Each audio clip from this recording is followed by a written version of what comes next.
Assalamualaikum warahmatullahi wabarakatuh.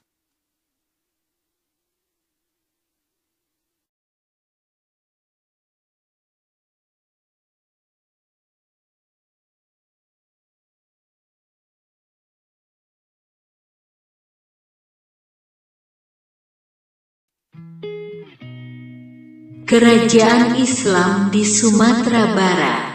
Islam di daerah Lampung tidak akan dibicarakan, karena daerah ini sudah sejak awal masuk kekuasaan Kesultanan Banten.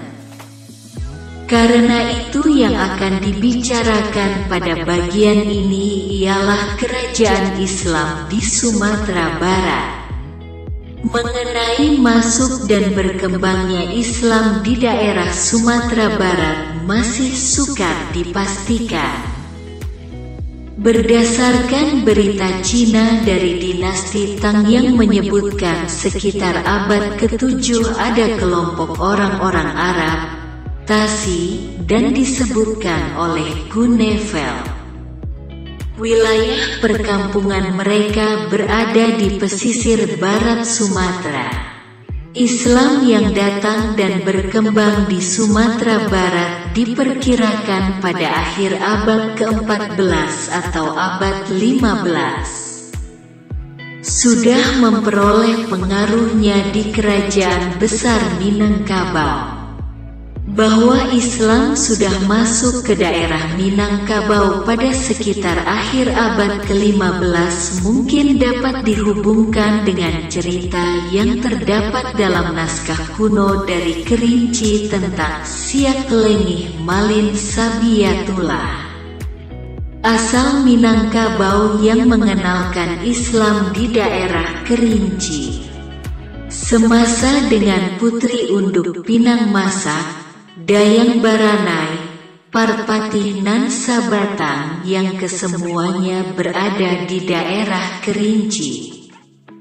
Juga tercatat keberadaan tempat-tempat seperti Pariaman, Tiku, bahkan Barus. Dari ketiga tempat ini diperoleh barang-barang perdagangan, seperti emas, sutra, damar, lilit, madu, kamper, kapur barus, dan lainnya. Setiap tahun ketiga tempat tersebut juga didatangi 2 atau 3 kapal dari Gujarat yang membawa barang dagangannya antara lain pakaian,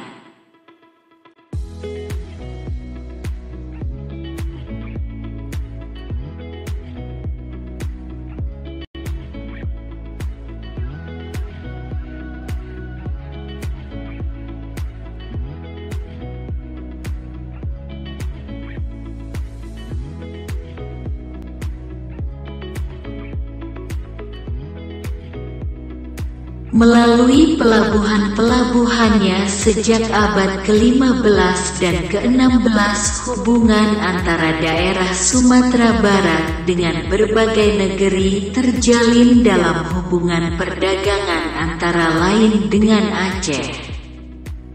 Pada masa Iskandar Muda, Pariaman merupakan salah satu daerah yang berada di bawah pengaruh kerajaan Aceh dan demikian pula sejak penggantinya.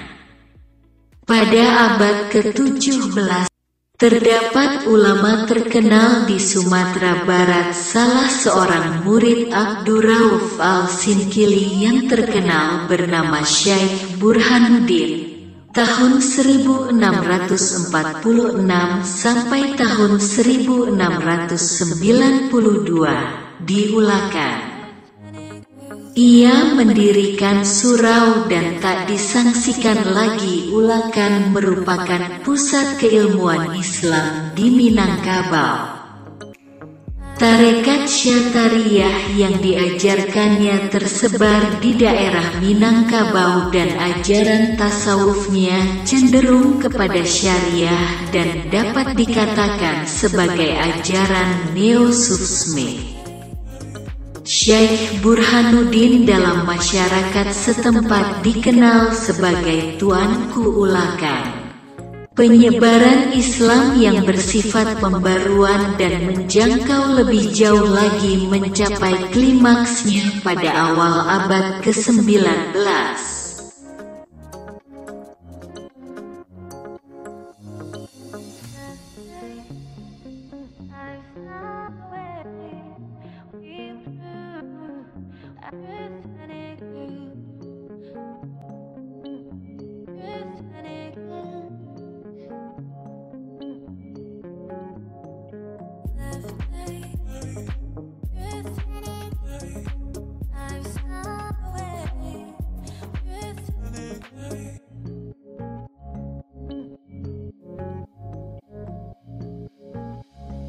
Sejak awal abad ke-16 sampai awal abad ke-19 di daerah Minangkabau senantiasa terdapat kedamaian, sama-sama saling menghargai antara kaum adat dan kaum agama.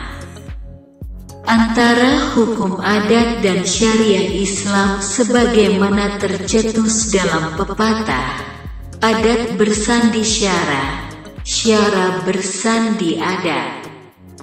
Sejak awal abad ke-19 timbul pembaruan Islam di daerah Sumatera Barat yang membawa pengaruh Wahabiyah dan kemudian memunculkan perang Padri, perang antara golongan adat dan golongan agama.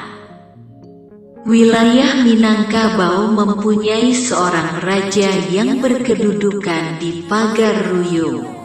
Raja tetap dihormati sebagai lambang negara tetapi tidak mempunyai kekuasaan. Karena hakikat kekuasaan ada di tangan para penghulu yang tergabung dalam Dewan Penghulu atau Dewan Negari.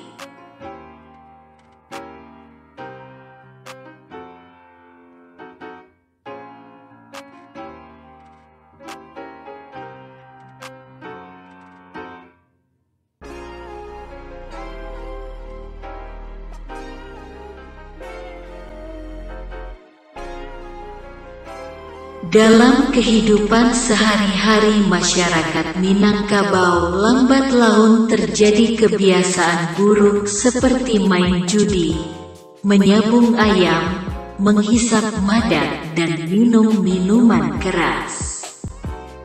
Para pembesarnya tidak dapat mencegah, bahkan diantaranya turut serta. Terkait dengan hal itu, kaum ulamanya yang kelak dinamakan kaum Padri berkeinginan mengadakan perbaikan, mengembalikan kehidupan masyarakat Minangkabau kepada kemurnian Islam. Di antara kaum ulama itu Tuanku Kota Tua dari kampung Kota Tua di Dataran Agam mengajarkan kemurnian Islam berdasarkan Al-Quran dan hadis. Sementara itu, pada 1833 orang haji kembali dari Makkah, yaitu Haji Miskin dari Pandai Sikat, Haji Sumanik dari 8 kota, dan Haji Piabang dari Tanah Datar.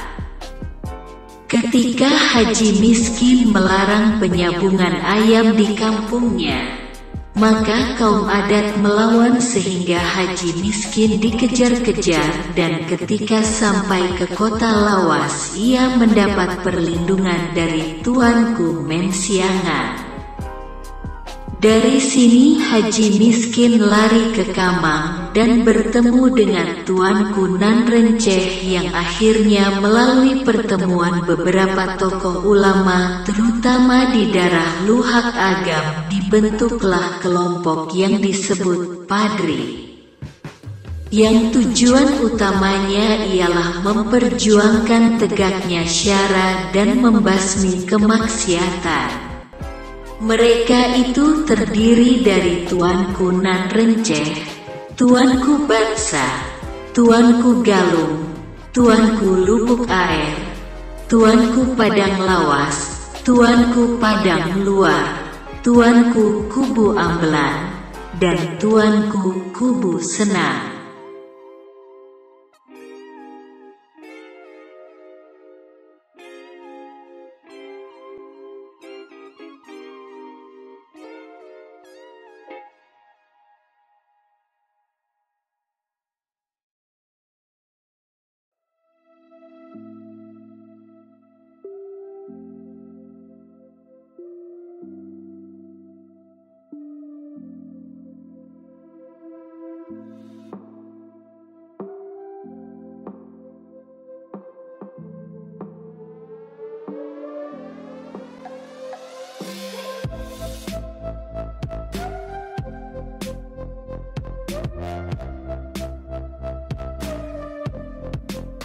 Kedelapan ulama Padri itu disebut Harimau Nan Salapan.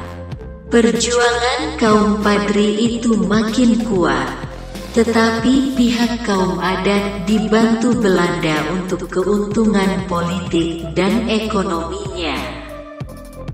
Hal ini membuat kaum Padri melawan dua kelompok sekaligus, yaitu kaum adat dan kaum penjajah Belanda, termasuk perlawanan bangsa Indonesia terhadap kolonialisme Belanda. Pada awal abad ke-19, Belanda dengan adanya celah pertentangan antara kaum adat dengan kaum ulama dalam Perang Padri, memakai kesempatan demi keuntungan politik dan ekonominya. Tahun-tahun 1830 sampai tahun 1838 ditandai dengan perlawanan Padri yang meningkat dan penyerbuan Belanda secara besar-besaran. Perlawanan Padri diakhiri dengan tertangkapnya pemimpin-pemimpin Padri, terutama Tuanku Imam Bonjol dalam pertempuran Benteng Bonjol pada tanggal 25 Oktober tahun 1837. Dengan demikian, pemerintah Hindia Belanda pada akhir 1838 berhasil mengukuhkan kekuasaan politik dan ekonominya di daerah Minangkabau atau di Sumatera Barat. Tuanku Imam Bonjol kemudian diasingkan ke Cianjur, dan pada tanggal 19 Januari tahun 1839 dibuang ke Ambon, serta pada 1841 dipindahkan ke Manado. Kemudian ia wafat di tempat itu pada tanggal 6 November tahun 1864.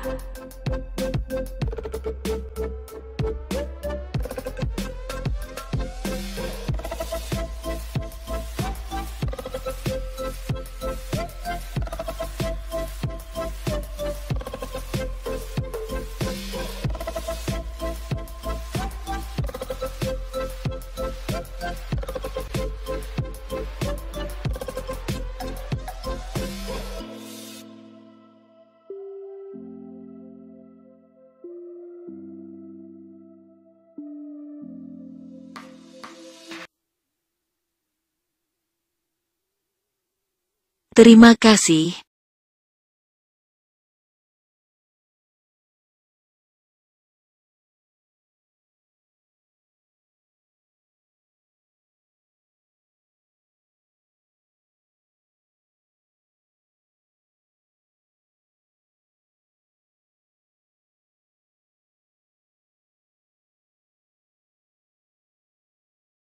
Assalamualaikum warahmatullahi wabarakatuh.